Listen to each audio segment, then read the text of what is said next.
Bab 231. Nama, CEO berbahaya penulis, Ni. Darcy, plus matikan mengatur ulang. Selama 2 minggu berikutnya, Qin Muchi sepertinya sengaja memberikan kompensasi dan tinggal di rumah bersamanya hampir setiap hari. Antusiasme mempelajari resep lebih tinggi dibandingkan Ranran. Jika tidak ada pekerjaan, Anda akan mengepel lantai dan membersihkannya. Setiap kali Ranran melihatnya, dia takut menjadi gila.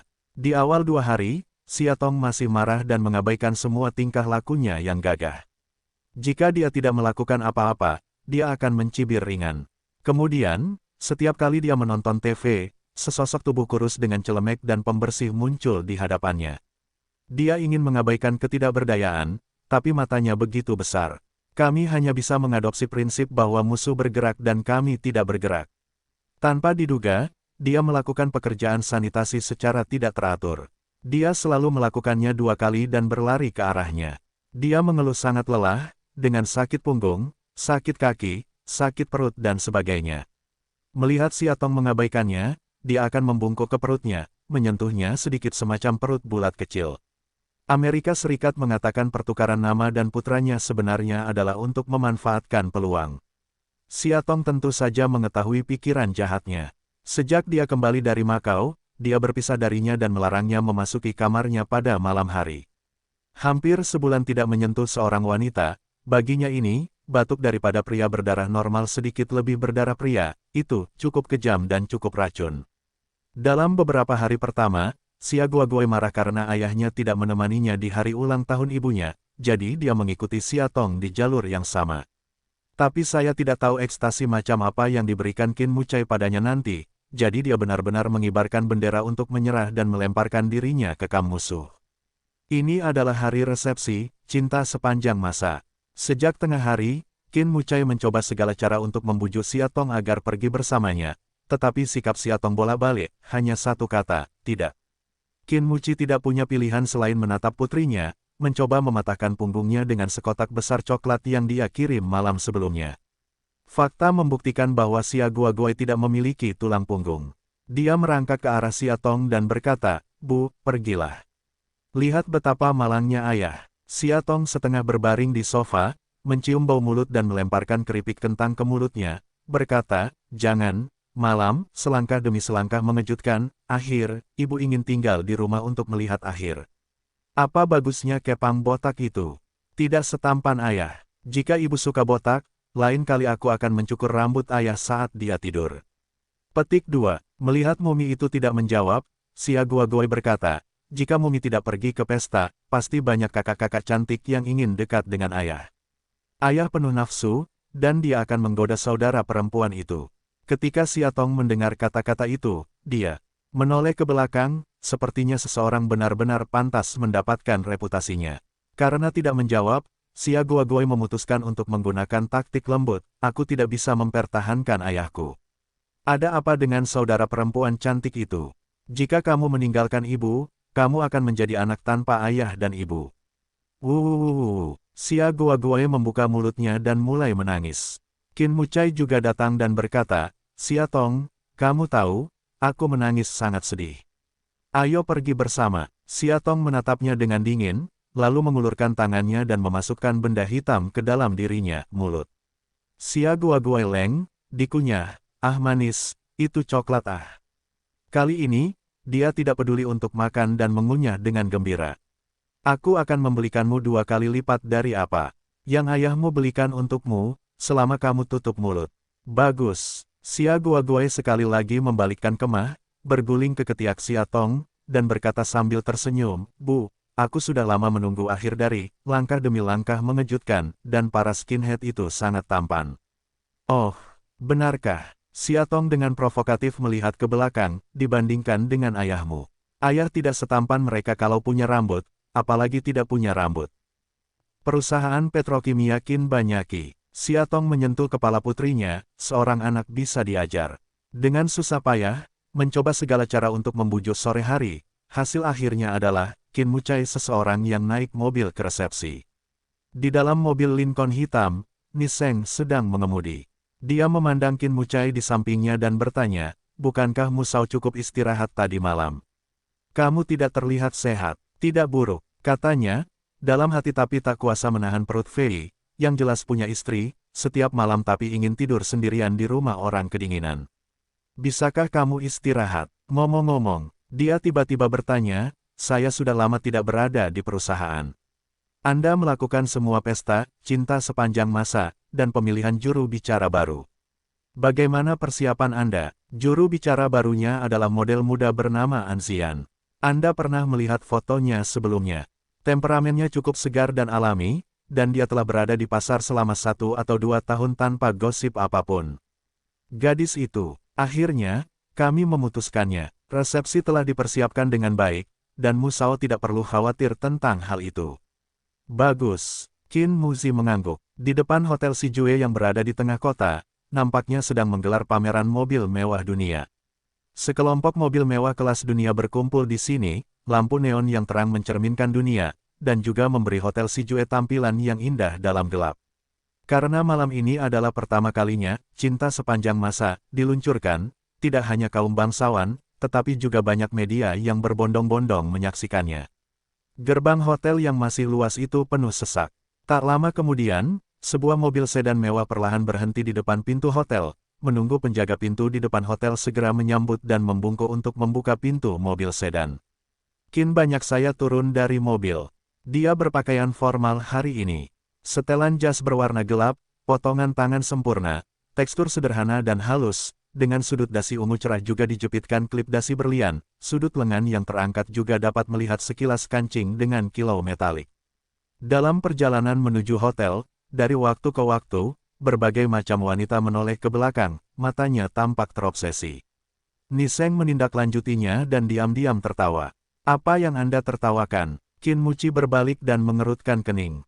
Niseng berkata, Musao, menurutku sebagian besar anak muda yang menghadiri pesta semacam ini setidaknya akan memiliki seorang wanita cantik di pelukan mereka. Kita adalah satu-satunya dua lelaki tua yang bersama-sama. Berjalan ke tempat resepsi, itu sudah menjadi tempat bersulang dan pakaian harum. Dari waktu ke waktu, beberapa orang datang untuk melamar Qin dan berharap, cinta sepanjang masa, akan laris manis. Dia tersenyum satu sama lain. Dalam acara-acara sosial, dia selalu menjadi pria terhormat dengan sopan santun. Orang lain muncul, Tuan Qin, selamat. Qin Muci berbalik. Tanpa diduga, itu adalah Wang Qichao. Merupakan kehormatan besar bagi Tuan Wang untuk datang ke resepsi Qin kali ini. Jawaban Wang Qichao lugas dan tidak bertele-tele, saya tidak dapat menahannya. Saya sangat menyukai mode kreativitas dan pemasaran, cinta sepanjang masa. Saya percaya bahwa seri jam saku mewah ini, ada di tangan Tuan Qin, akan mampu mengembangkan kejayaannya sendiri. Mereka mengangkat gelas mereka dan minum. Wang Qichao baru saja menempelkan cangkir itu ke bibirnya. Tiba-tiba dia melihat ke belakang Qin Mucai dan berkata sambil tersenyum, Tuan Qin, juru bicaramu ada di sini. Qin Mucai mengikuti matanya dan tertegun. Soro, mengapa dia ada di sini? Setelah terkejut sesaat, Qin Muci mengangguk dan tersenyum pada Wang Qichao, meletakkan gelasnya dan berjalan ke arahnya. Tapi semakin dekat dia dengannya, dia semakin tercengang. Bukan karena Suro, tapi karena gaun yang dikenakannya. Gaun putih bersih, garis dada pas, dihiasi mutiara lembut besar, sederhana dan anggun. Bahu telanjang tetap melekat dengan sutra hijau yang mempesona, seperti buah plum dingin yang berdiri di lembah yang tenang, mekar dengan tenang. Gaun ini matanya tenggelam. Jika dia ingat dengan benar, itu adalah hadiah yang dia berikan kepada Manju di ulang tahunnya yang ke-20. Sungguh unik karena dibuat secara khusus oleh ahli Perancis yang terkenal. Baru saja mengapa itu ada padanya. Qin Mucai mendatanginya. Suruogang ingin tersenyum padanya, tetapi dia berkata dengan wajah dingin, ikutlah denganku. Di sudut luar ruang perjamuan, dia mengamatinya lagi. Suruo merasa tidak nyaman dengannya dan tidak bisa menahan diri untuk tidak melihat ke atas. Ketika dia menyentuh matanya, dia segera mengambilnya kembali. Gaun siapa ini? Dia bertanya. Aduh, bisiknya, milikmu. Dia mengerutkan kening dan tiba-tiba meraih bahan gaun itu, tapi dia tidak tahu harus mulai dari mana. Gaun itu hampir melekat padanya, dan dia memikirkannya dan menariknya kembali. Mengapa kamu ada di sini hari ini? Bukankah kita sudah membatalkan pertunangan kita? Suruo berkata, saya tidak tahu kenapa. Tiba-tiba saya menerima undangan ke resepsi. Saya pikir Tuan Qin meminta saya untuk datang ke sini, jadi saya. Qin Mucai tahu bahwa Ni Seng pasti melakukan kesalahan saat mengirim undangan. Dia mengiriminya satu tambahan. Melihat dia tidak senang, Su Ruo berkata, "Jika Tuan Qin tidak senang, aku juga bisa pergi sekarang." Lalu dia menundukkan kepalanya dan berjalan keluar. Qin Muci memandangi punggung kurusnya, sedikit tidak sabar, "Lupakan saja, karena kamu di sini, ayolah dulu, setidaknya makanlah sebelum kamu pergi." Dia berbalik dan sedikit kejutan muncul di wajahnya, "Bagus." Ketika dia masuk ke ruang resepsi lagi, hanya 10 menit sebelum pameran Cinta Sepanjang Masa. Ni Seng sibuk menjelaskan banyak hal. Seorang gadis cantik dan tinggi berdiri di sampingnya, seharusnya menjadi juru bicara kali ini, seorang Xian. Pada saat ini, Wang Qichao tiba-tiba datang dan berkata, "Bagaimana kabarmu?" Baru saja, juru bicara kecil itu sepertinya sedikit gugup. Qin Mucai menatapnya dan menemukan bahwa Su Ruo Zeng sedang berdiri di depan meja makan, tapi ekspresinya sedikit bingung. Dalam hati Wang Qichao, dia mengira Su Ruo adalah juru bicaranya, tetapi dia tidak tahu bahwa dia telah mengubah orang akhir-akhir ini. Setelah memikirkannya, Qin Muci merasa perlu dijelaskan, "Tuan Wang, Su Ruo bukan lagi juru bicara Cinta Sepanjang Masa." Petik 2. Oh, mengapa? Wang Qichao mengalami kecelakaan, saya masih menganggap gadis kecil itu sangat menarik. Qin Muci tidak tahu bagaimana menjelaskannya, hanya bisa mengatakan, karena menemukan kandidat yang lebih cocok. Dia menunjuk ke arah seorang Xiao. Wang Qichao menoleh dan mengangguk, temperamennya juga bagus. Tapi menurutku sepertinya Su Ruo lebih cocok. Qin Muci tersenyum dan tidak berbicara. Bagaimana kalau? Wang Qichao berkata, bagaimana dengan Su Ruo dan wanita muda bernama An Xiao yang tampil di panggung pameran nanti? Ini, kata Qin, tidak terlalu bagus. Cobalah. Saya menantikan penampilan Nona Su di atas panggung, kata Wang. Melihat dia tampak sangat gigih, Qin Muci tidak ingin menyangkal wajahnya. Bagaimanapun, ini hanya resepsi publik, bukan dukungan formal. Qin Mucai setuju. Ketika Su Ruo mendengar ini, dia terlihat sangat bersemangat dan bahagia, benarkah? Tunggu sebentar, saya juga bisa naik panggung. Qin Muci mengangguk, tunggu sebentar, An Xiao akan naik panggung bersama. Adapun tindakan apa yang harus dilakukan, aku seharusnya sudah mengajarimu sebelumnya, tahukah kamu? Su Ruo mengangguk, saya sudah berlatih berkali-kali, tidak masalah. 10 menit kemudian, lampu hotel tiba-tiba padam, dan pameran resmi dimulai. Diiringi ledakan musik lembut, sebuah panggung tiba-tiba muncul dari tanah di tengah aula hotel, dan pencahayaan juga berkurang seiring naiknya panggung, memancarkan cahaya yang tak terduga. Su Ruo dan An Xiao berdiri dengan senyuman di sebelah kiri mereka, dan benar, semua orang memegang kotak kristal yang indah, di dalamnya terdapat karakter utama resepsi malam ini, Cinta Sepanjang Masa.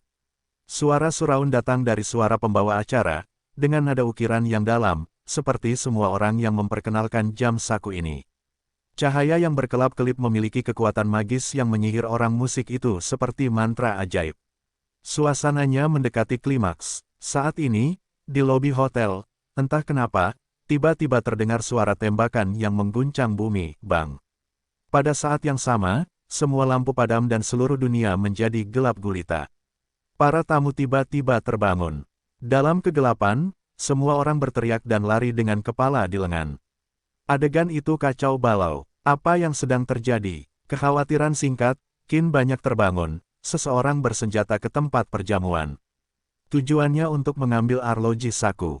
Tiba-tiba ada teriakan di atas panggung. Itu adalah suara Xiao, jangan bunuh aku akan memberikannya padamu, aku akan memberikannya padamu.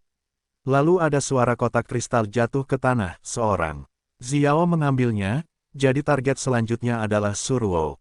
Dalam kegelapan, Qin Mucai berlari ke panggung dengan ganas. Gelap sekali sehingga dia tidak bisa melihat dengan jelas. Dia hanya bisa meraung, Su Ruo, buang arlojinya. Untuk waktu yang lama, saya tidak mendengar suara kotak kristal jatuh. Qin Muzi menyipitkan mata, matanya hampir tidak beradaptasi dengan kegelapan, tetapi melihat sesosok tubuh meringkuk di sudut, mati, tidak bergerak. Itu pasti dia. Saat dia mendekatinya, dia tiba-tiba mendengar teriakan lagi, tidak. Kemudian, tubuh ke arah dirinya, Qin Mucai tidak menyangka, terlempar ke tanah. Pada saat yang sama, sebuah tembakan terdengar di depannya. Dia mengulurkan tangannya dengan takjub dan membelai tubuh di depannya, namun dia merasakan tangannya penuh darah dan basah. Scarlet itu pedas. Tujuan aslinya bukan Arloji Saku, tapi dia, seseorang yang bersembunyi di kegelapan, ingin membunuhnya. Lake Garden Villa, sarang kecil sayang di sisinya sendiri, tidur air liur DC. Siatong hendak mematikan TV setelah menonton bagian akhir langkah demi langkah, tapi dia tertarik dengan sebuah berita. Berita terbaru, penembakan di Hotel Sijue jam 9 malam, seorang wanita bermargasu dalam penembakan itu, mengalami cedera punggung, dilarikan ke rumah sakit untuk perawatan.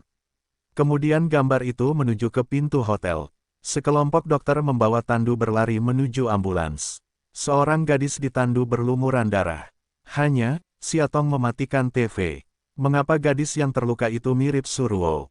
Hotel Agung. Tunggu, itu bukan hotel yang dibicarakan Qin Muci di telinganya pada siang hari. Itu juga hotel yang mengadakan resepsi, cinta sepanjang masa. Di mana penembakannya, gadis lain bernama Su terluka. Mengapa begitu? Mirip, Siatong menatap TV. Ketika dia melihat pria jangkung lainnya dengan darah di tandu dan naik ambulans bersama, dia akhirnya berdiri karena terkejut. Ini Qin banyak aku. Itu dia. Apa yang terjadi dengan partainya? Ada penembakan, dan Soro terluka. Keraguan semacam ini saling berhubungan, akhirnya membuat Siatong tidak bisa tenang, dia huoran bangkit. Terlambat ganti baju, langsung pakai jas piyama, lalu buru-buru keluar. Begitu dia keluar, dia menyadari bahwa dia tidak tahu di rumah sakit mana mereka berada. Mengeluarkan ponsel dari sakunya, Siatong menelepon Qin Mucai, tetapi tidak ada yang menjawab.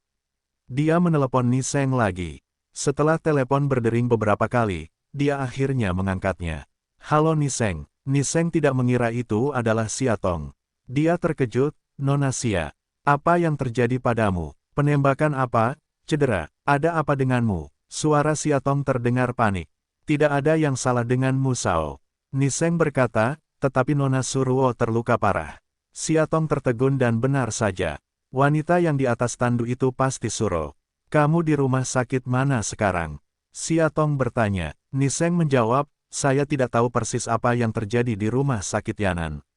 Singkatnya, ini sulit dan membingungkan. Nona Xia, sebaiknya Anda datang ke rumah sakit dan bertanya langsung kepada Musao. Siatong tutup telepon, lalu dilarikan ke RS Renan tanpa henti.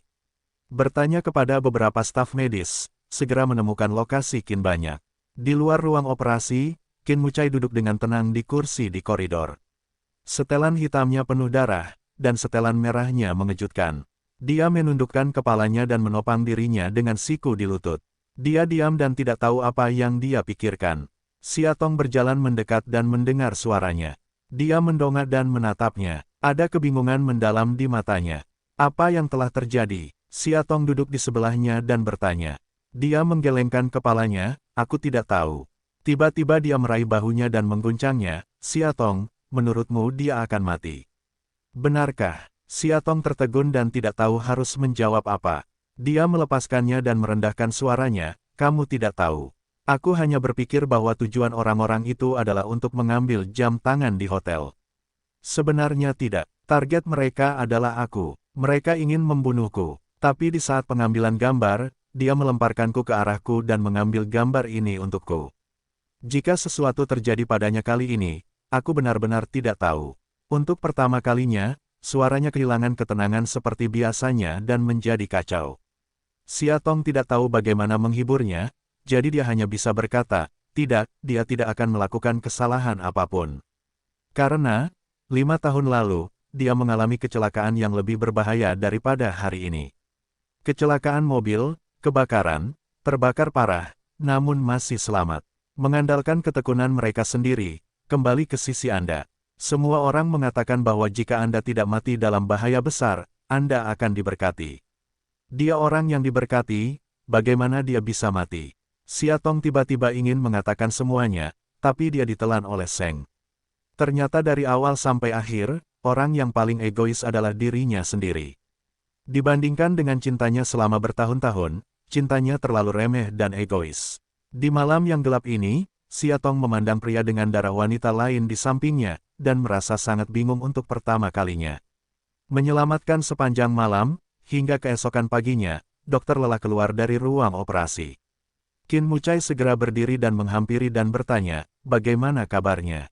Dokter tertawa, dan berkata, semuanya baik-baik saja. Anda tidak perlu khawatir, namun anestesinya belum hilang. Diperkirakan dia akan bangun pada siang hari. Anda bisa istirahat dulu. Wajah menunjukkan ekspresi lega, dan hatinya akhirnya rileks sepanjang malam. Siatong juga berdiri saat ini, apakah kamu ingin aku memanggil Ranran untuk memasak semangkuk sup ayam? Tidak, dia menggelengkan kepalanya, dia tidak suka sup ayam. Siatong terkejut, kan? Dia tidak berani bertanya, apa yang dia katakan tentang dia adalah Suruo atau Lin Manru. Bahkan dia mulai sadar dan curiga. Qin banyak. Saya juga sedikit terkejut, karena kata-katanya yang tiba-tiba terpeleset. Dia menjelaskan dengan getir, saya rasa dia tidak suka sup ayam. Oh, Siatong sengaja menunjukkan ekspresi tidak terlalu peduli, aku akan membiarkan Ranran memasak bubur. Setelah bekerja keras sepanjang malam, dia akan selalu lapar. Makan bubur baik untuk pencernaan. Dia meraihnya untuk membersihkan sudut pakaiannya yang terbalik. Nadanya sedikit lebih menyesal, juga keras. Sepanjang malam gelisah, temani aku menunggu di sini sepanjang malam. Siatong tertawa, tidak apa-apa. Nada suaranya tiba-tiba menjadi lebih sopan, yang membuatnya merasa tidak nyaman. Di bangsal lain rumah sakit, Qin Mucai mengganti pakaiannya yang berlumuran darah, mengancingkannya dan bertanya, apakah perampok bersenjata sudah ditangkap? Hui Musao, polisi masih menyelidiki. Karena ada banyak orang di hotel pada saat itu, dan para perampok menekan tombol terlebih dahulu, suasana menjadi gelap dan kacau, dan geng tersebut memanfaatkan kekacauan tersebut untuk melarikan diri. Tindakannya, sepertinya dia datang dengan persiapan. Yah, Niseng mengangguk, dan targetnya kemungkinan besar adalah Musao, kamu. Qin Muci mencibir, jika kamu memiliki kebencian, datanglah kepadaku secara terbuka. Apa itu panah dingin dalam kegelapan? Niseng masih merasa khawatir, tindakan Musao baru-baru ini lebih baik berhati-hati. Apakah Anda perlu saya mengirim lebih banyak pengawal untuk melindungi Anda? Tidak, dia melambai untuk berhenti dan berkata sembarangan, pengawalmu yang mana yang lebih baik dariku? Apakah menurutmu aku menghabiskan waktu begitu lama di barak dengan sia-sia? Petik 2, aku tidak berani. Dia mengangkat kepalanya, sedikit menyipitkan matanya, cahaya dingin yang tajam tiba-tiba muncul. Aku ingin tahu bahwa penyebab sebenarnya di balik desain semua hal ini dapat muncul, dan bertarunglah denganku. Keduanya mengobrol, mendorong pintu hingga terbuka, dan seorang perawat kecil tiba-tiba datang dengan tergesa-gesa. Maaf, apakah Anda anggota keluarga Bangsal 217? Qin Muci mengangguk, ya, ada apa?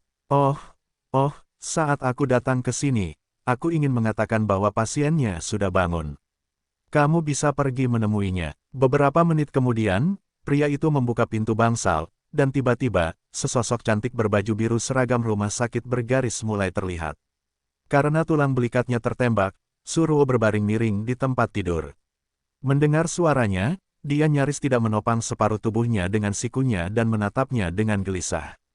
Seluruh wajah bisa pucat, tetapi hanya sepasang mata yang besar dan Tuhan, sepertinya ada gelombang air, sepanjang waktu seperti diam menuangkan sesuatu. Tuan Qin, suaranya lembut, sangat rendah.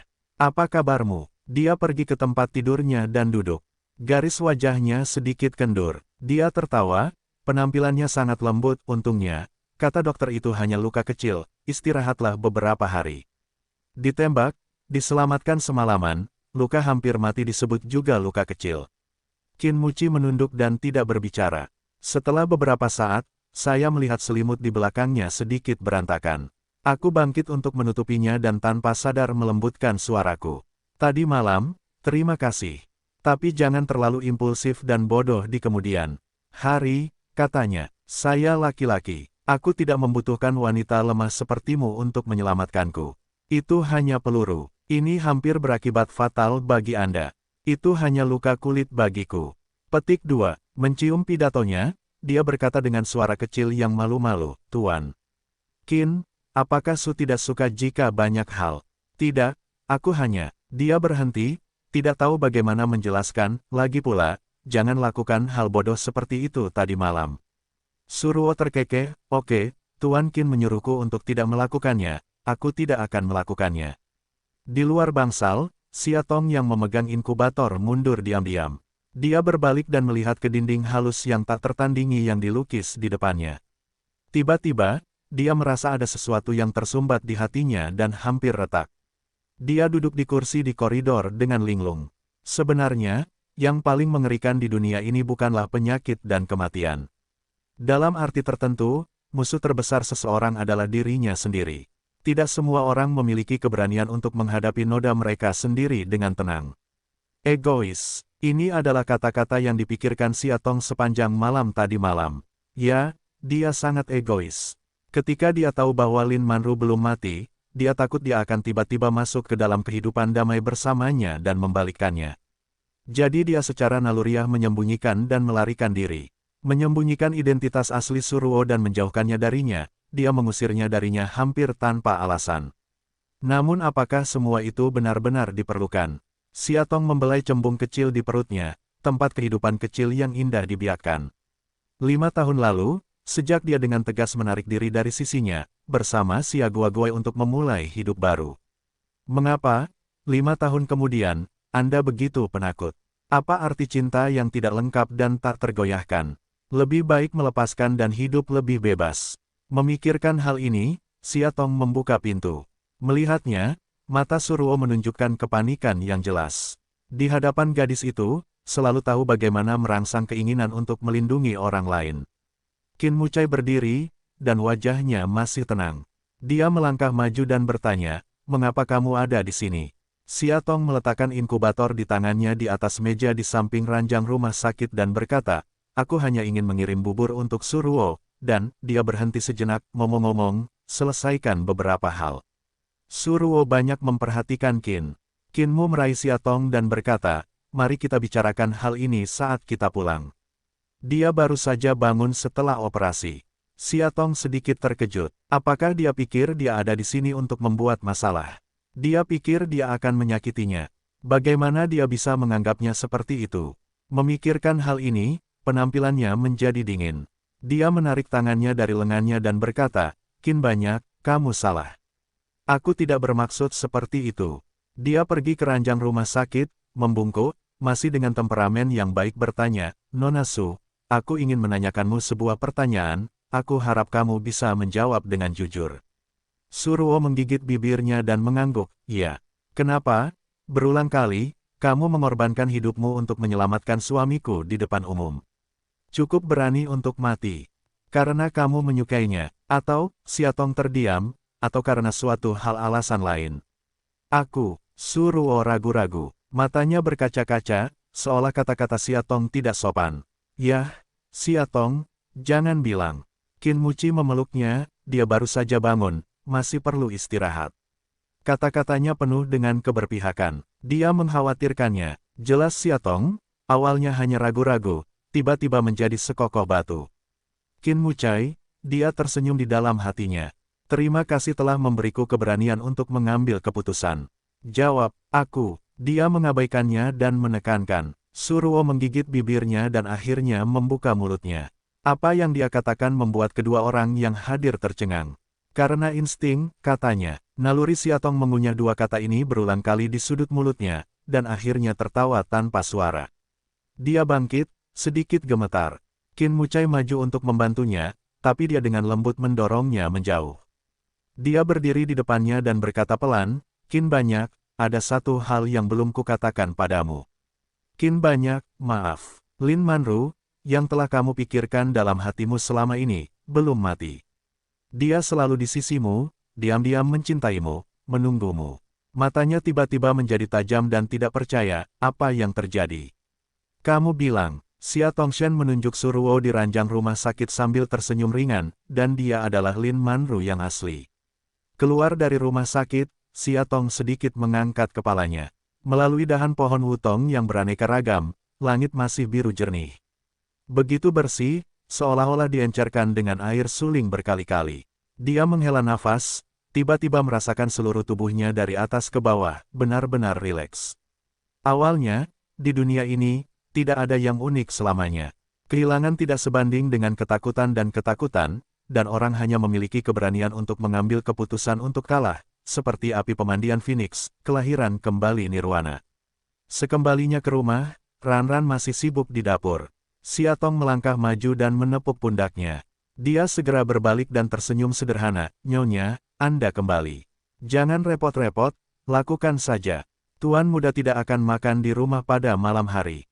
Setelah jeda, dia berbalik, dan suaranya seringan bisikan, "Di masa depan, dia tidak boleh makan di rumah." Qin Mucai segera pulang setelah Siatong kembali. Dia masuk ke pintu dan bahkan tidak punya waktu untuk mengganti sepatunya, jadi dia langsung menuju lantai 2, bergegas ke kamar tidur dan membuka pintu. Dan dia, yang duduk di samping tempat tidur, melipat pakaiannya, tampak tenang. Dia berjalan ke sisinya, berjongkok, meletakkan tangannya di bahunya dan bertanya, "Siatong, apa maksudmu di rumah sakit? Apa itu Suruo Lin Manru? Mengapa kamu tidak menjelaskan kepadaku apa yang terjadi?"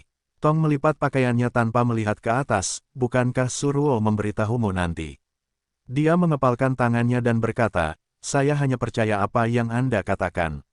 Siatong meletakkan barang-barangnya, menghela nafas dan berkata, "Cerita ini panjang." Selanjutnya, Siatong berbicara tentang Lin Manru yang mengalami kecelakaan mobil dan mobilnya terbakar. Semua orang mengira dia terbakar sampai mati di dalam mobil, tapi nyatanya tidak. Dia diselamatkan dan dikirim ke rumah sakit bedah plastik di Australia karena luka bakar kulit yang parah.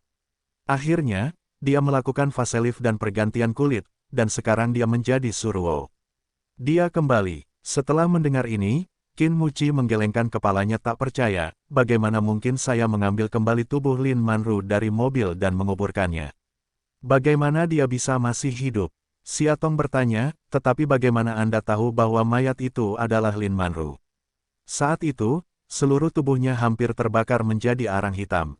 "Bagaimana Anda bisa 100% yakin bahwa dia adalah Lin Manru?" Qin berkata, "Kalung di mayat itu jelas-jelas diberikan kepada Manru olehku. Bagaimana mungkin aku?" Suaranya, apakah seseorang dengan sengaja memakai kalung Manju di mayat itu, menyamar sebagai orang mati itu adalah Manju. Qin Murci berkata pada dirinya sendiri, "Sangat bingung, tetapi mengapa kamu ingin melakukan ini? Tidak ada alasan. Saya pikir hanya Suzu yang bisa mengatakan yang sebenarnya." Siatong berkata dengan nada rendah.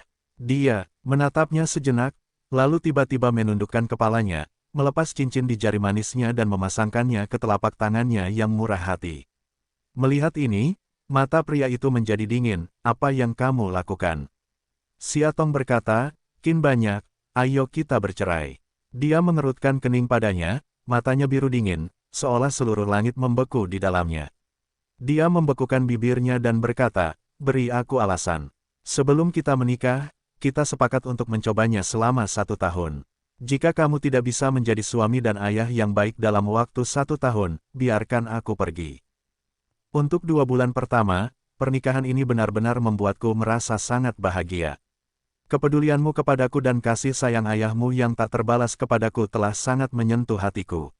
Saat itu, aku sangat puas dan bahagia, dan aku sangat yakin bahwa pernikahan ini akan mendukungku, satu sama lain, berbagi suka dan duka, seperti yang dikatakan pendeta di pesta pernikahan, dan itu tidak akan terpisah sampai mati.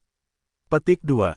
Tetapi hanya 2 bulan kemudian, pernikahan yang dulu saya hargai menjadi tidak lengkap dan tidak pasti, yang kau berikan padaku bukan lagi cinta yang utuh. Ada lubang di dalamnya. Siatong. Qin Muci meraih tangannya dan berkata, "Saya tidak mengerti. Apa yang kamu bicarakan? Apakah karena Suro?" Dia meraihnya, matanya menguncinya erat-erat, seperti batu pada umumnya, "Kepanikanmu, semua karena dia." "Bukan Suro." Siatong menyela, "Itu Lin Manru, dia adalah Lin Manru Qin Muci." Petik 2. Dia mengulurkan tangannya dan menunjuk ke posisi dadanya, "Qin banyak, aku, katakan yang sebenarnya. Pernahkah kamu melupakannya selama bertahun-tahun?" Dia meraih tangannya dengan kuat dan tidak berbicara. Siatong hanya memiliki sedikit keberanian, dalam keheningannya, akhirnya hancur berantakan. Dia mendorongnya menjauh, berdiri dan berkata, "Saya sudah lama memikirkan tentang perceraian. Ini bukan iseng. Saya tidak ingin pernikahan saya selamanya diselimuti bayang-bayang wanita lain, tidak mampu menebus kesalahan saya, hidup." Saya tidak ingin suami saya memeluk saya dengan wanita lain di kepalanya. Yang saya inginkan adalah pernikahan yang lengkap dan tanpa pamrih. Dia berhenti, Qin Banyak, kamu tidak mampu. Dia berbalik dan berjalan keluar, tapi dia tiba-tiba memeluknya dari belakang. Saya tidak setuju. Dia berkata, Xia Tong, aku tidak setuju. Dia meremas bahunya erat-erat dan memeluknya dengan kecepatan putar 180. Xia Tong terkejut, kedua tangannya tanpa sadar menempel di dada kuatnya, ingin mendorongnya jauh. Sebelum mulutnya berhenti, kepalanya dengan cepat diturunkan, bibir menutup mulutnya dengan kejam. Dengan baik, Xia Tong tidak bisa bicara, hanya bisa bersenandung pengap. Untuk pertama kalinya, ciumannya begitu kuat, lengannya sekuat dan sekuat tali, dan dia memeluknya erat-erat. Dia sangat maskulin dan kasar sehingga dia tidak bisa bergerak atau berpikir. Dia hanya bisa menatap wajah cantik itu. Merasakan agresivitas totalnya, dia sangat marah. Tapi Xia Tong tidak mengerti bahwa kepergiannya baru saja melengkapi cinta besar mereka setelah bertahun-tahun frustrasi dan merindukan satu sama lain. Dia telah memutuskan untuk melepaskannya. Kenapa dia begitu terjerat sekarang? Apakah Anda berharap dia menjadi seperti Putri Huang Ying, yang tertawa dan menyebut Suruo sebagai kakak perempuannya? Maaf, dia tidak bisa. Inti dari cintanya adalah berpikiran tunggal. Dia memiliki kebiasaan kebersihan. Dia tidak bisa menahan pasir di matanya. Dengan ciuman yang tidak bermoral hingga hampir tercekik, Xia Tong didorong ke dinding olehnya, tahu bahwa bersembunyi bukanlah melarikan diri. Hatinya mendatar, hanya terhadap Qin Mucih yang sombong, di mulutnya, lidahnya menggigit dengan keras. Qin Mucih kesakitan, bibirnya akhirnya lepas darinya, hanya sepasang telapak tangan besi, namun selalu memegang pinggangnya, erat hingga tak mampu menariknya. Di belakang Xia Tong ada tembok, dan di depannya ada dia. Mereka sangat dekat sehingga mereka tidak dapat membedakan satu sama lain melalui pernapasan. Mereka mencapai titik bernapas. Matanya penuh kabut dan tertuju padanya. Xia Tong menenangkan napasnya yang kebingungan, lalu berkata, jangan kekanak-kanakan, Qin Banyak, berkumpul dan putus. Matanya, penuh tekad yang tegas, dua orang berkonfrontasi erat sejenak, dia akhirnya melepaskannya. Dia mundur dua langkah, seolah-olah dia telah kehilangan seluruh kekuatannya, dengan wajah kosong. Xia Tong berbalik, memegang pergelangan tangan yang hampir hijau dan berjalan keluar, tetapi dia berbicara di belakangnya, Xia Tong, apakah kamu benar-benar berpikir kamu bisa mendapatkan perceraian yang mulus? Langkahnya terhenti. Qin berbalik, memandangi sosok langsingnya dan berkata, dalam undang-undang perkawinan, tertulis dengan jelas hitam putih. Selama seorang istri hamil, atau bahkan 1 tahun setelah melahirkan, pengadilan tidak akan menceraikan pasangan tersebut sama sekali, kamu mengajukannya, itu tidak mungkin. Dan aku tidak akan pernah membiarkanmu pergi. Setelah mempelajari seluruh hukum pernikahan dan berkonsultasi dengan pengacara profesional yang tak terhitung jumlahnya, Xia Tong harus mengakui bahwa apa yang dilakukan Qin Mucai dikatakan benar. Sekarang dia hamil, tidak mudah baginya untuk bercerai. Kalaupun dia mengajukannya, pengadilan tidak akan mudah menghilangkannya dengan mempertimbangkan masa depan anak. Terus membuat diri mereka buta dan tuli, berpegang teguh pada pernikahan ini tidak bisa melihat masa depan, Xia Tong mengakui bahwa dia tidak bisa melakukannya. Meski dia tahu harapannya tipis, dia tetap ingin mencoba mengubah sesuatu dengan kekuatannya sendiri. Bang-bang, ada ketukan di luar pintu. Xia Tong meletakkan cangkir kopinya dan berkata, masuk. Ran-Ran masuk, Nyonya, makan malam sudah siap. Apakah kamu ingin memakannya sekarang? Xia Tong melihat waktu itu. Ternyata sudah hampir jam 8 sebelum dia menyadarinya. Dia meletakkan hukum pernikahan yang kental dan berdiri, makanlah. Tepat ketika mereka baru saja berjalan dari lantai 2 ke ruang tamu, pintu masuk tiba-tiba terbuka, dan Qin Mucai masuk dari luar. Xia Tong tidak memandangnya, dia langsung menuju meja makan dan duduk. Wajahnya sedikit redup. Saat ini, dia dan dia dalam perang dingin, bertemu dan tidak pernah menyapa. Beberapa kali, dia ingin berbicara, tetapi sikapnya yang terlalu acuh tak acuh tersumbat di tenggorokan. Suasana di rumah telah turun ke titik beku, dan bahkan garis tebal pun tidak bagus. Qin Mucai melepas jasnya dan bersiap untuk naik ke atas. Namun, dia dihentikan oleh Ran-Ran, Tuan Muda, apakah Anda sudah makan malam? Jika belum, ayo makan bersama. Dia menatapnya, Siatong menundukkan kepalanya dan mengangkat mangkuk, tanpa ekspresi. Dia ragu-ragu sejenak, pergi ke posisi di seberangnya dan duduk.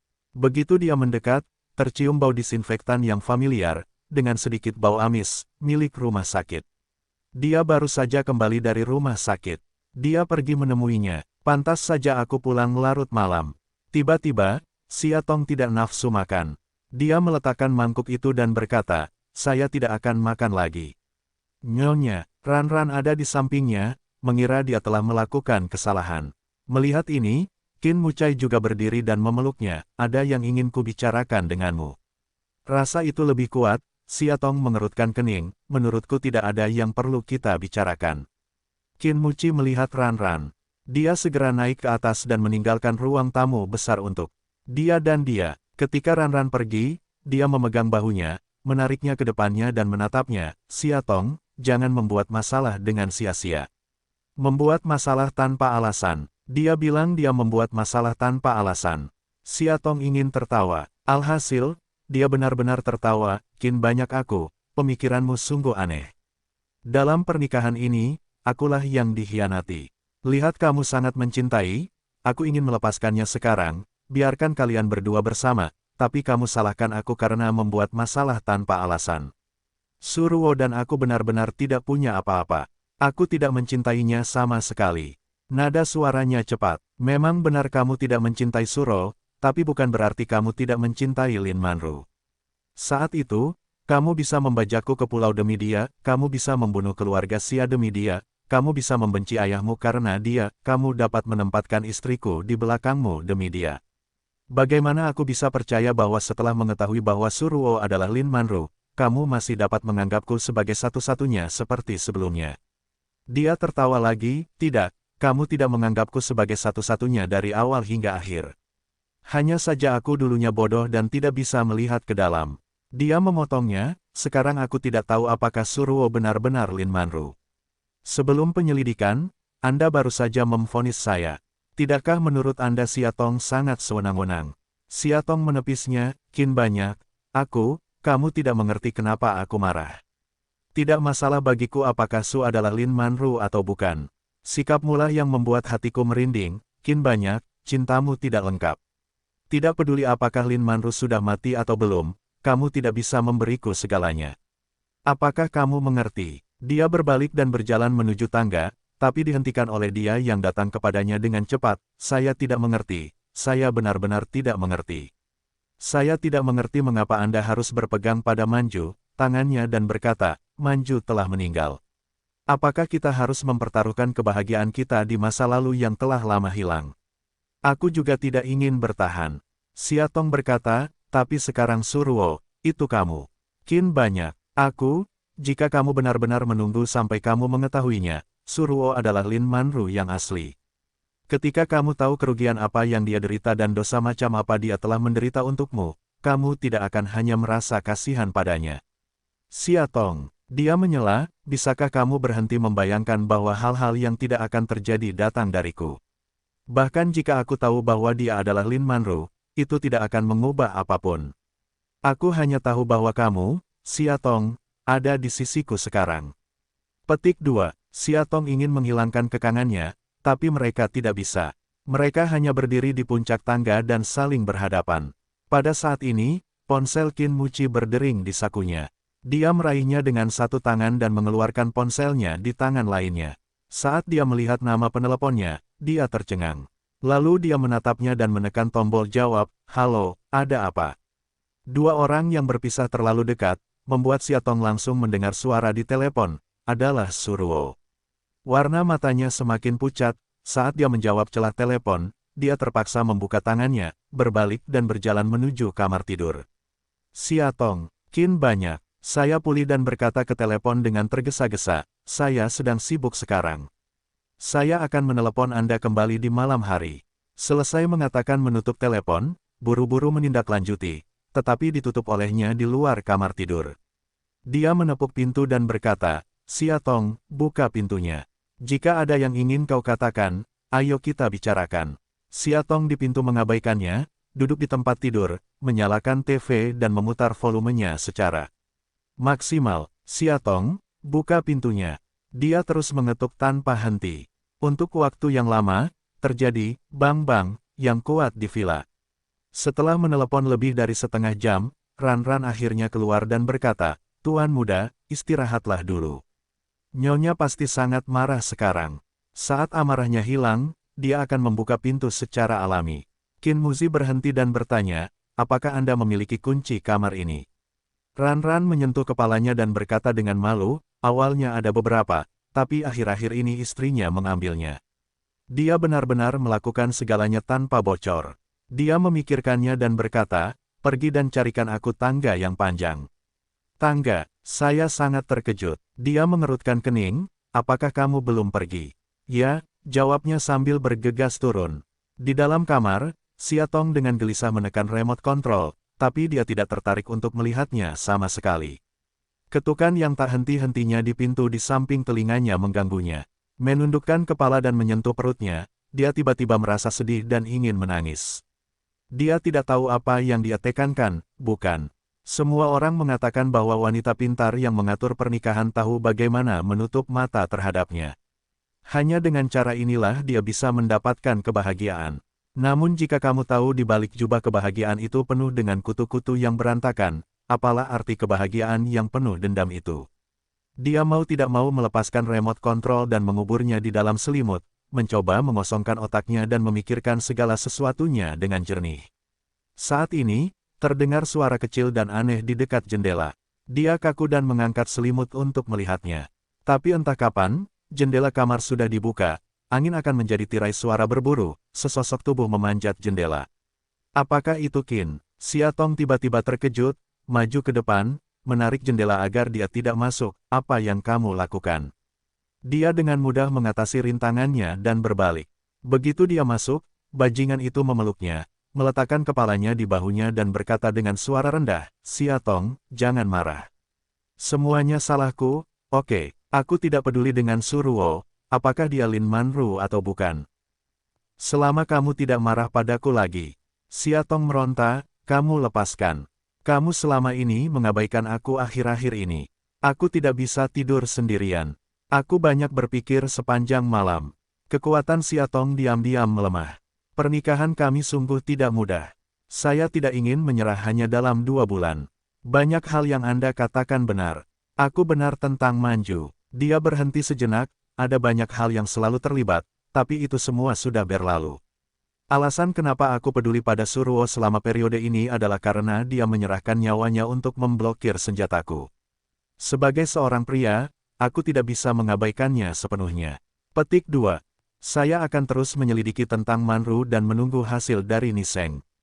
Tapi pada akhirnya, tidak peduli dia Manju atau bukan, aku tidak akan menjalin hubungan apapun dengannya. Jika ya, saya akan menjelaskan kepadanya dan memberkatinya, yang dapat dianggap sebagai bagian dari pikiran saya. Jika tidak, saya akan memberinya sejumlah kompensasi, dan saya tidak akan membiarkan dia mempengaruhi kehidupan kami lagi. Tong mengangkat kepalanya, "Bolehkah aku mempercayaimu? Bahkan jika kamu ingin memberiku hukuman mati, setidaknya kamu harus memberiku penangguhan hukuman, sehingga aku bisa berubah." Dia menundukkan kepalanya dan menyentuh perutnya, "Dan sebelum bayinya lahir, kami tidak bisa bercerai sama sekali. Karena saya tidak bisa pergi, mengapa saya harus terus seperti ini?" Suasana kekeluargaan seperti ini, pernahkah terpikir tentang perasaan patuh? Apa menurutmu dia tidak bisa merasakan pertengkaran kita yang tidak berarti? Petik 2. Siatong terdiam dan harus mengatakannya. Kata-katanya sangat tulus dan indah, hatinya sedikit beriak. "Kalau begitu Suluo," dia meraih tangannya dan berkata, "Beri aku waktu 2 minggu dan aku akan menyelesaikan masalah ini. Bagaimanapun, dia tidak akan pernah menjadi penghalang bagi pernikahan kami lagi." Petik 2. Dalam 2 hari berikutnya, meskipun mereka tidak bertemu seperti sebelumnya, mereka tidak santai. Meskipun Siatong dengan enggan mempercayai kata-katanya di permukaan, masih ada duri di hatinya. Dia tidak bisa, seperti sebelumnya, terima dia sepenuhnya. Tanpa sadar, itu adalah akhir pekan. Hari itu, Siatong baru saja mendekati pintu, dia mendengar pintu Sia dengan patuh tertawa bahagia. Berpikir bahwa Qin Muci harus membawanya kembali, mau tak mau aku merasa sangat bahagia. Segera, setelah dia membuka pintu, dia memeluknya dan berkata, "Bu, kamu kembali. Aku sangat merindukanmu." Saat ini, Qin Mucai sedang duduk di sofa sambil membaca koran. Mendengar ini, dia bangkit dan berkata, "Kembalilah dan makan." Siatong, R.A., tidak ingin berada di depan Patuh, dan penampilannya terlalu dingin, lalu ke arahnya tersenyum. Senyuman itulah yang membuatnya bangkit. Makan cukup menyenangkan. Xia Guai dengan gembira menceritakan kisah taman kanak-kanak, sementara Siatong dan Qin banyak duduk di sekelilingnya dan mendengarkan dengan penuh minat. Suasananya begitu harmonis seolah-olah semua yang terjadi sebelumnya sudah tidak ada lagi. Setelah makan malam, mereka bertiga akan menonton TV, dan Siatong akan kembali ke kamar dengan Patuh. Begitu dia masuk ke kamar, dia menemukan selimut lain di tempat tidur kartunnya. Dia tidak dapat menahan diri untuk bertanya, "Bu, ini milik siapa?" Siatong merasa malu. Minggu ini, untuk menghindari terlalu banyak kontak dengan Qin, dia tidur di kamar yang indah di malam hari. Dengan kata lain, dia telah berpisah dengannya selama seminggu.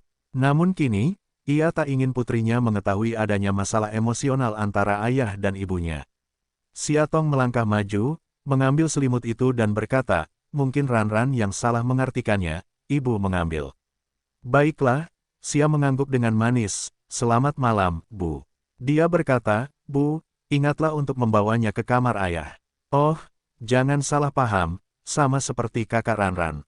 Siatong terkejut, lalu berjalan ke pintu, mematikan lampu, "Tahu, selamat malam."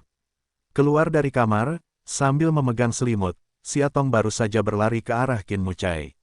"Apakah Anda tidur?" dia bertanya. Siatong mengangguk, "Baiklah." Kemudian dia ingin pergi, tetapi dia menghentikannya lagi, "Di mana kamu ingin mendapatkan selimut ini?" Siatong berhenti, "Saya mencari kamar tamu yang kosong. Saya akan tidur di sana malam ini." Dia menghentikannya, mengambil selimut yang dipegangnya dengan satu tangan dan berkata, "Pergi ke kamar tidur utama." Kamar tidur utama adalah kamar yang biasa dia dan dia tiduri.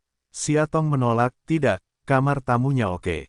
Ada yang salah dengan pemanas di kamar tamu. Kamu sedang hamil dan tidak bisa tidur nyenyak di ruangan yang begitu dingin. Dengan ruangan yang banyak, ada baiknya jika memiliki ruang penghangat, bukan?" Siatong dengan mudah menembus kebohongannya. Dia berbalik dan menatapnya. "Aku akan tinggal di ruang kerjaku malam ini. Kamu tidak perlu khawatir. Kamu tidak diperbolehkan tidur di kamar tamu karena kamu tidak ingin diperhatikan besok pagi." Siatong terhalang oleh kata-katanya, dan akhirnya dia hanya bisa mengangguk, "Oke." Di ruang kerja, hampir jam 1 malam. Qin banyak saya menutup pena dan TV sebelum dia menutupnya. Dia bisa melafalkan semua hal yang perlu dia lihat, dan pekerjaan yang dia butuhkan yang harus diselesaikan telah selesai. Beberapa jam yang lalu, pria itu keluar dari kamar dan memandangi villa yang sepi di depannya. Tiba-tiba, dia merasa sangat kesepian. Lingkungan mewah dan kosong di depan kami mencerminkan depresi dari orang-orang. Aliran panas tiba-tiba mengalir deras, seluruh tubuh Qin Mucai tegang. "Sudah berapa lama sejak aku menyentuhnya? Sepertinya sudah lama sekali." Ada keinginan yang tak tertahankan di tubuhnya, yang membuatnya berjalan ke arah pintu kamar tidur utama dan meletakkan tangannya di kenop pintu. Setelah ragu-ragu, dia akhirnya mundur. Dia berjanji padanya, bagaimana bisa sekarang? Dia berbalik dan pergi ke kamar mandi. Saat air dingin membasuhnya, ia berhasil menekan gangguan yang ada di pikirannya, namun bagian tertentu dari tubuhnya tidak kunjung mereda, malah menjadi semakin ingin menelan semuanya. Mengenakan jubah mandinya, dia keluar dari kamar mandi dan berhenti saat melewati kamar tidur utama, sedikit bingung. Namun, dia akhirnya gagal menahan reaksi normal tubuh dan membuka pintu. Orang-orang di pintu sedang tidur nyenyak sekarang. Mendengar suaranya, mereka sedikit mengernyit dan berbalik. Garis leher piyama yang terbuka membuat kulit menjadi putih dan lembut, serta memancarkan wangi kriminalitas yang menggoda. Dia melangkah maju dan dengan lembut menyentuh dagunya, menunjuk ke kulit di bawah perutnya, yang sehalus sutra. Di bawah pengertian yang luar biasa ini, jari-jarinya seolah memiliki kesadarannya sendiri dan tanpa sadar mulai bergerak ke bawah. Dalam tidurnya, Siatong akhirnya sadar. Dia perlahan membuka matanya dan terkejut, "Kamu." Dia memeluknya dan berkata, "Biarkan aku memelukmu." Dia bukanlah pria yang pandai berkata-kata manis. Terkadang dia bahkan tidak bisa mengucapkan dua kata lembut di saat kritis, dan dia selalu membuat Siatong marah. Jadi pada saat ini, dalam kegelapan, ucapan, biarkan aku memelukmu, yang lembut dan mematikan membuatnya bergerak. Aku lupa mendorongnya sejenak. Ciuman halus dan lembut, dari dahi hingga hidung, pipi tubuhnya sangat dingin, dan dia sepertinya menolak pendekatannya. Siatong mendorong bahunya, matanya masih jernih. Qin Mucai, kamu berbohong padaku. Malam ini, dia sama sekali tidak sabar. Malam ini, biarkan dia melayaninya. Begitu dia bangun keesokan paginya, Siatong merasakan sakit yang luar biasa di sekujur tubuhnya. Dia duduk sambil memegang selimut, memikirkan apa yang terjadi tadi malam, telinganya langsung memerah. Bang bang, ada ketukan di pintu. Jangan masuk dulu. Dia berkata buru-buru, sedikit bersalah. Ran berlari keluar pintu dikejutkan oleh penolakannya yang tiba-tiba, ya. Siatong melihat sekeliling, mencari piyama dengan tergesa-gesa, tetapi hanya menemukan bahwa piyama itu telah dikenakannya sendiri. Ketika dia bangun di pagi hari, apakah dia sudah mendandaninya? Siatong membaca ini, mau tidak mau menjadi lebih malu. Masuk, dia berkata. Ran-Ran masuk dengan setumpuk besar pakaian kering dan menaruhnya di lemari. Sarapan sudah siap, Nyonya. Turunlah untuk menyantapnya. Dengan baik, Siatong mengangguk. Dia tidak ingin membiarkan dia melihat wajahnya yang merah. Dia berpura-pura tidak peduli dan bertanya, sayang, Nona sayang sedang makan di bawah sana. Yah, setelah jeda, dia bertanya apa yang paling ingin dia ketahui, di mana Tuan Muda. Tuan Muda sudah lama pergi. Mungkin dia sudah pergi ke perusahaan. Hati Siatong menjadi tenang dan dia pergi ke perusahaan. Setelah apa yang dia lakukan padanya tadi malam, untuk sesaat, dia benar-benar tidak tahu bagaimana menghadapinya. Namun ketika dia turun setelah mencuci, dia melihat sesosok tubuh tinggi dan tampan sedang duduk di meja untuk sarapan. Dia berharap dia bisa kembali dan memukul Ran-Ran sampai mati. Siapa bilang dia pergi ke perusahaan?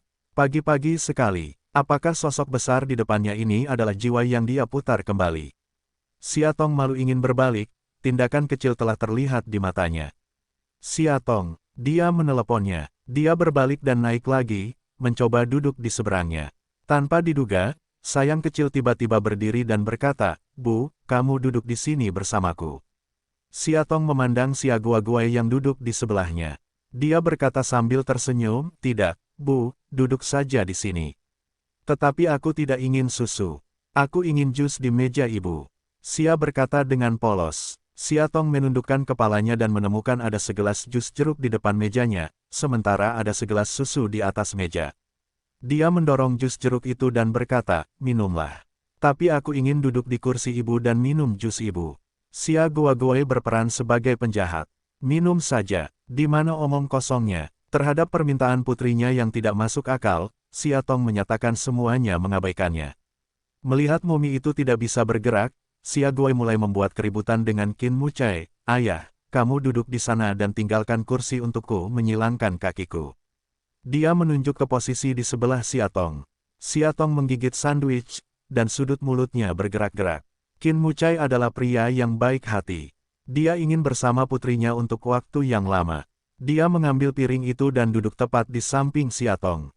Ketika sosok jangkungnya mendekatinya, tanpa sadar wajah Siatong memerah. Dia duduk dan bertanya, apakah kamu tidur nyenyak tadi malam?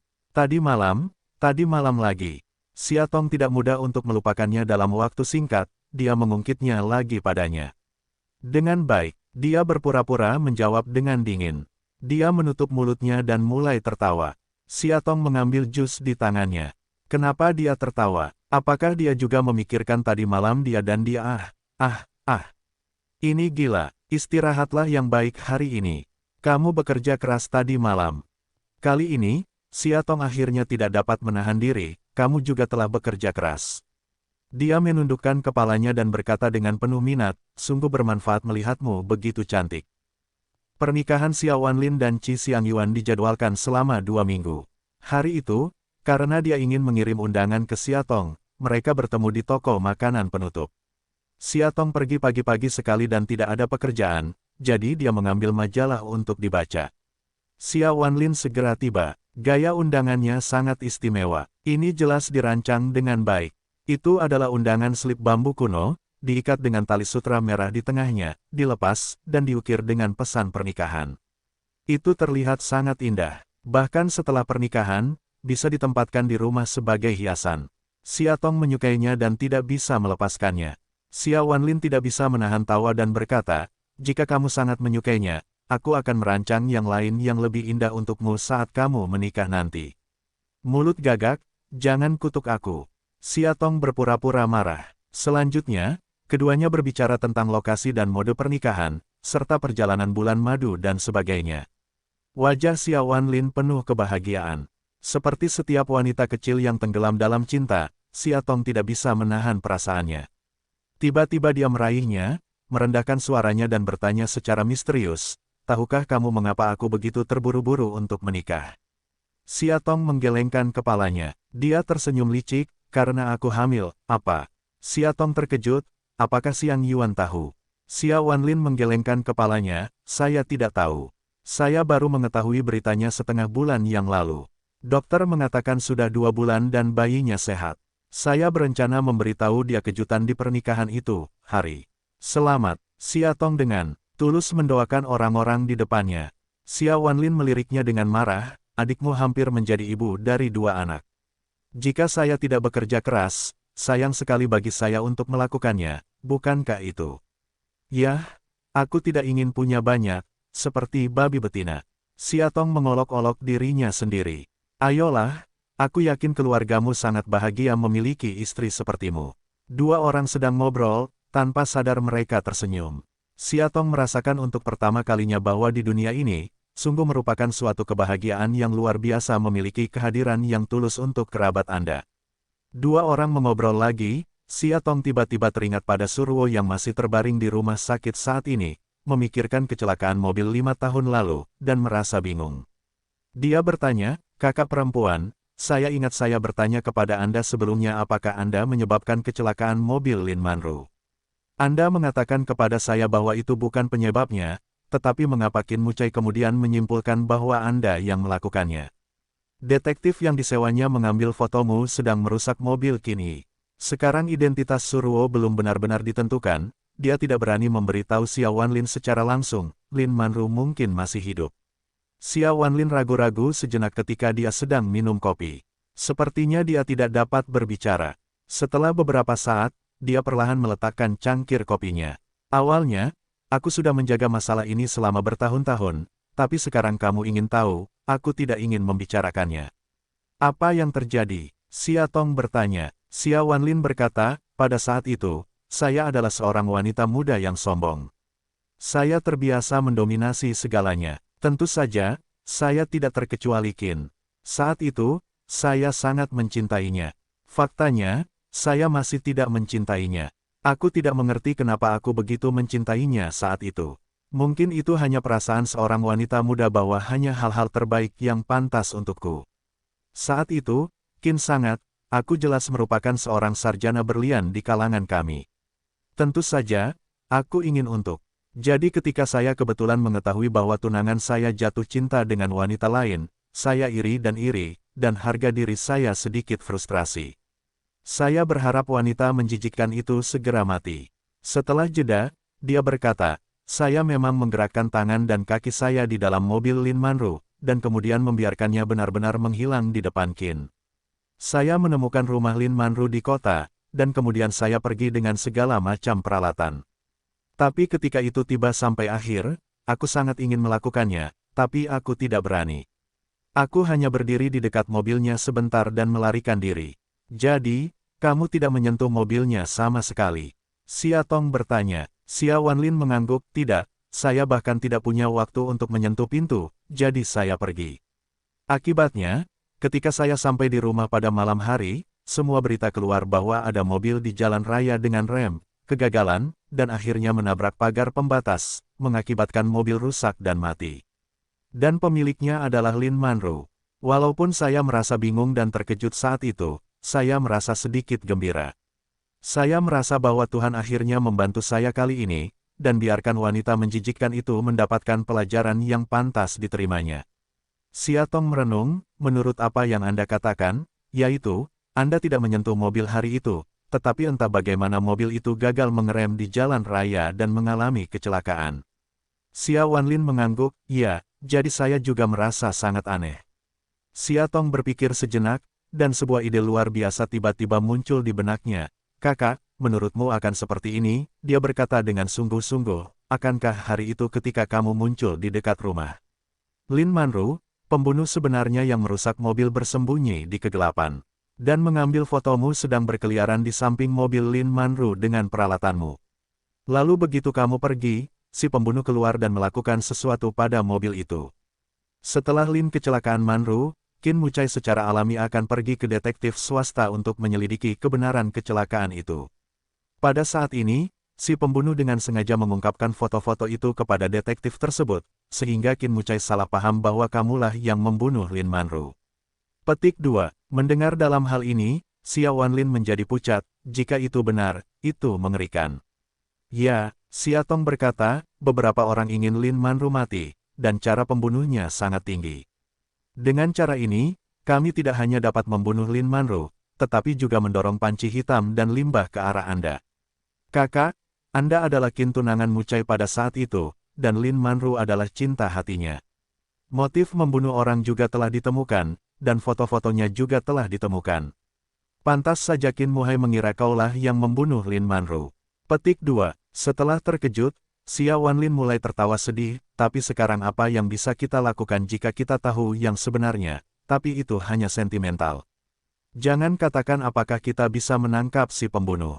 Bahkan jika kita melakukannya, keluarga Xia punya telah dihancurkan. Sia-sia bagi seorang wanita, disertai dengan pemakaman." Xia Tong meraih tangannya dan menggelengkan kepalanya dengan lembut, "Kakak perempuan, meskipun keluarga Xia telah tiada, kita tidak bisa membiarkannya menghilang begitu saja. Aku akan mencuci air kotor sampai bersih."